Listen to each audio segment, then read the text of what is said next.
പോത്ത് പോലെ കിടന്നുറങ്ങണ കണ്ടില്ലേ? തിന്നാൻ ഉറങ്ങാൻ മാത്രമായ ഒരു ജന്മം. ഇന്നിവിടെ ഒരു പണി കഴിഞ്ഞിട്ടില്ല.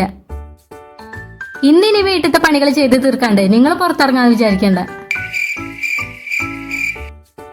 ഐഡിയ. അമ്മേ, അവളെവിടെ ഉണ്ട്? ഞാൻ കൊടുക്കാം. ഇതാ എന്റെ അമ്മയാ. എന്റെ അമ്മയാ? ആ അമ്മ. അതൊക്കെ അങ്ങനെ തന്നെ ഉണ്ടാവുള്ളൂ.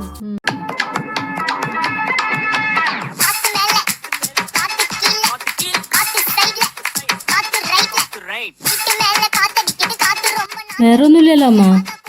ഞാൻ ഫോൺ വെക്കാം. ബൈ. നിങ്ങൾ ഇതൊരു പണിയൊന്നും തുടങ്ങിയില്ലേ? നിനക്കിതൊന്നും കാണാല്ലേ?